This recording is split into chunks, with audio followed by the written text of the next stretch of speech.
I'm Anna. I am Mama Unconventional. I have started this channel to share my story as I feel like there's not a lot of similar stories out there right now that I could have related to at any point in time when I feel like I needed support from someone who's going through the same thing. And from things that I've gone through recently, I feel like having a support group who knows what you're going through makes all the difference. And that was not something that I've ever felt like I've believed in before. But now that I feel like I'm in a place where I've gained a lot from having support from people who have been through similar experiences, I feel like it's important for me to give back and kind of give an idea of what my journey has looked like. I've always been kind of unconventional as a parent, and I don't mean like, hey, I do things a different way. I have just been mama for so long without having had given birth at that point. First I was guardian, then I was stepmom, and now I am unfortunately bereaved mom. And all three of those don't really have huge outlets. I feel like, being a step parent is obviously extremely common, but there's not a lot of, support outlets to be able to kind of share your story and your perspective of the situation.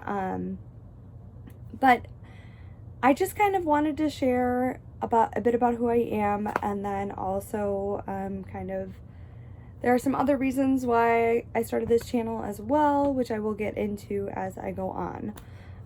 So guardian, I have a 19-year-old daughter. She just graduated high school in May.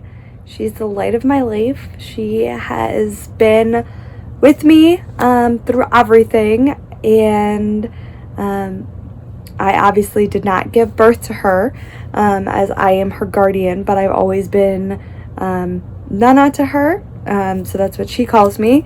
And our journey together has just been one out of an unfortunate circumstance, or many unfortunate sets of circumstances, but has added just tremendous, wonderful experiences to my life. And so most of my life has just been me and my oldest. And when I met my husband, he had two wonderful little boys, 4 and 2, and he made me a stepmom.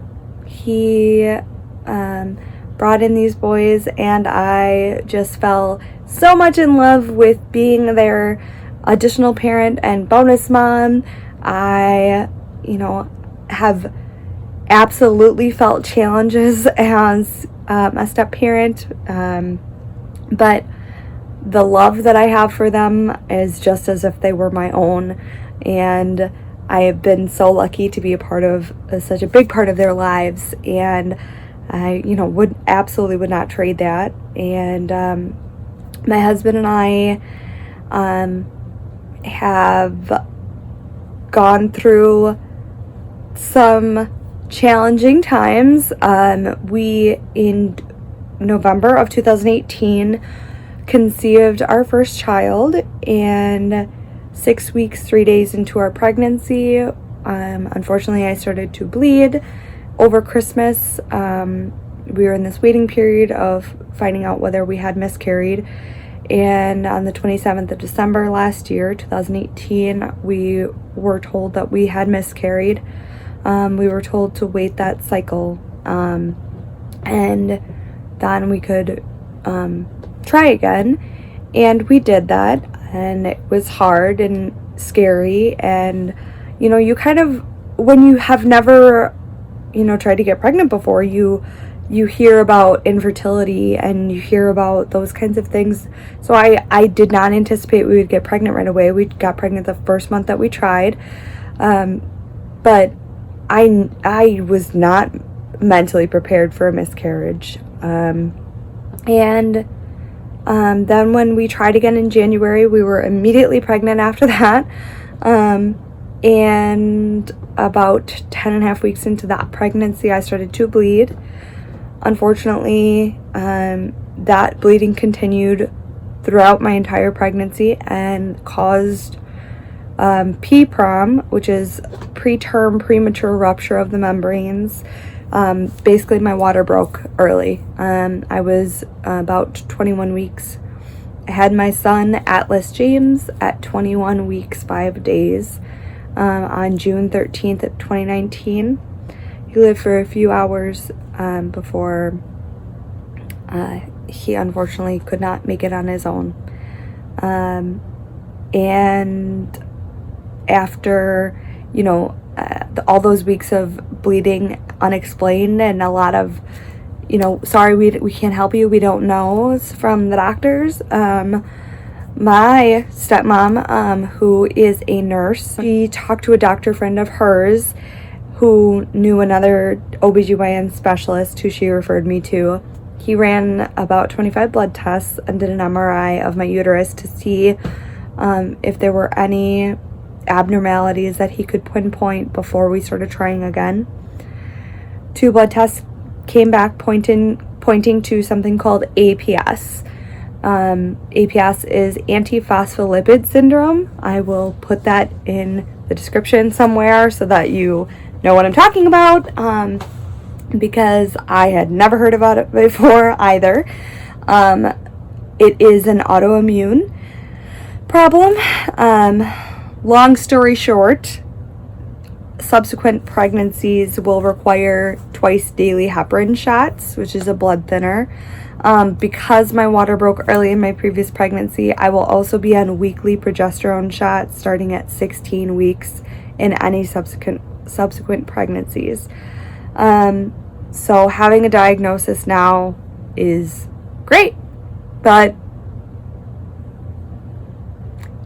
you feel real resentful. You feel frustrated and angry that my son didn't get that diagnosis while we were pregnant, even though I was going to once or twice weekly appointments to maternal fetal medicine and an OBGYN who kind of just put us on the back burner a little bit, I feel, with we don't know the answers, so we're just going to monitor. And unfortunately, that did not work for me. They obviously did not run the right blood tests. I didn't find out until long after we had given birth. And when I got that diagnosis of APS, I tried to scour the internet, and there's not a lot out there. There's just not a lot of people who are talking about pregnancies with APS, loss with APS. Just there's a lack of information. So I think that was a huge proponent of why I wanted to start this channel, to kind of go through us trying to conceive and what that looks like, how our experience has been, and also just kind of talking through everything that we've been through. When you're saying the facts, when you're saying this happened, then this happened, then this happened, your emotions can be kind of separated. But when you're caught off guard, when you are talking about the fact that you had a child, your emotions are right back there. It sits at the front, and it's not as easy. And it's only been 3 months since we lost our son, and it's not fair. And approaching our due date next month is daunting, and so I wanted to channel some of that fear and frustration and anxiety into something that I feel like hopefully is productive. I feel like this channel has potential to be able to get to an audience that I feel like is underserved. But all of the things that I've gone through are unique. and that's true with anyone's life, right? You know, there's no cookie cutter family anymore. There's no, you know, your 2 kids and your spouse and your white picket fence. You know, I'm absolutely not saying that, you know, every family is cut the same, but I am, you know, recognizing, having looked for groups who, you know, have raised biological siblings as their own children, who have taken on roles where you're, you know, undercredited, and, you know, there's a lot of questions hanging around, and it's a hard position to be in. So just kind of talking through some of those things is my plan. I plan to kind of not jumble you around and make you wonder how we got from point A to point XYZ so quickly in the next videos. I hope to take one story at a time from here, but I just wanted to kind of give you an idea of why this channel was started, why this is so important to me. My journey into trying to conceive our next child is going to be one that I feel like is going to be a huge struggle for both me and for my husband, and I think it's important for me to do my best to try to focus on what I can control, and what I can control is talking about it. What I can control is giving someone else my experience and giving someone else the idea of, you know, these things come up and you're not alone. And so I hope to update you soon, but that's all for now. Have a good one.